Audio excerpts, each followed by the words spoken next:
కొణిదెల నాగబాబు గారికి AP green executive committee చైర్మన్గా బాధ్యతలు అప్పగించిన జనసేన పార్టీ అధ్యక్షులు పవన్ కళ్యాణ్ గారికి ధన్యవాదాలు తెలియజేస్తాను. నాగబాబు గారికి ఈ అరుదైన హోదా పదవి దక్కడం చాలా సంతోషంగా ఉందండి.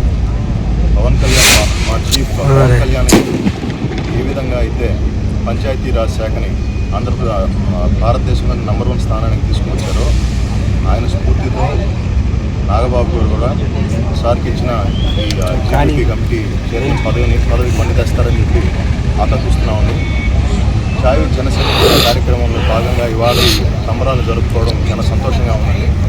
మమ్మల్ని ఈ కార్యక్రమాన్ని ముందుండి నడిపిస్తున్న వేములపాటి అజయ్ కుమార్ గారికి ధన్యవాదాలు తెలియజేస్తా ఉన్నాను. మాతో పాటు కలిసి ఈ ప్రోగ్రామ్ని ఎంతో సక్సెస్ చేసేదానికి కారణమైన నకల శివకృష్ణ గారు, మా జొన్నవాడ ట్రస్ట్ బోర్డు మెంబర్ గారికి ధన్యవాదాలు తెలియజేస్తాను. బుచ్చిరెడ్డిపాలెం నాయకులు సురేష్ గారికి, చిరమల సురేష్ గారికి ధన్యవాదాలు తెలియజేస్తానండి. ఇక్కడికి వచ్చిన ప్రతి ఒక్క జనసైనికులకి ధన్యవాదాలు తెలియజేస్తానండి. ముఖ్యంగా చెరుకూరు దిలీప్ గారు, అమర్నాథ్ గారు, మా లీగల్ అడ్వైజర్ అల్తాఫ్ గారికి ధన్యవాదాలు తెలియజేస్తానండి. నాకు ఇటువంటి అవకాశం ఇచ్చిన జనసేన పార్టీకి, కోవిడ్ నియోజకవర్గానికి ధన్యవాదాలు తెలియజేస్తామండి. వచ్చిన ప్రెస్ అండ్ మీడియా మిత్రులకు ధన్యవాదాలు తెలియజేస్తాను. ఇటువంటి పదవులు ఇంకా జనసేన నాయకులకి ఎన్నో రావాలని చెప్పి కోరుకుంటా ఉన్నానండి. జనసేన నాయకులకు వస్తే కూటమి ప్రభుత్వం ద్వారా వచ్చిన పదవులకు వందేస్తారని చెప్పి ఆకాంక్షిస్తా ఉన్నానండి. మన కూటమి ప్రభుత్వం నిన్నటి రోజున రిలీజ్ చేసినటువంటి జీవోలో మన ప్రియతమ నాయకులు కొణిదెల నాగబాబు గారికి ఏపీ గ్రీన్ ఎగ్జిక్యూటివ్ కమిటీ చైర్మన్గా నియమించిన సందర్భంగా వారికి కోవూరు నియోజకవర్గం జనసేన పార్టీ నాయకులు గాదిరాజు జీవన్కృష్ణ గారి ఆధ్వర్యంలో కోవూరు నియోజకవర్గంలో ఘనంగా మేము సంబరాలు చేసుకోవడానికి ప్లాన్ చేసాము. ఇప్పుడు ఆ సంబరాలు జరుగుతున్నాయి.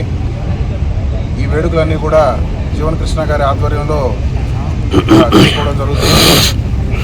ప్రకృతి ప్రేమికుడు, పర్యావరణాన్ని పరిరక్షించాలి, పచ్చదనాన్ని పెంపొందించాలి అని స్వతహాగా ఉన్నటువంటి నాగబాబు గారికి ఈ పదవి రావడం చాలా ఆనందంగా ఉంది.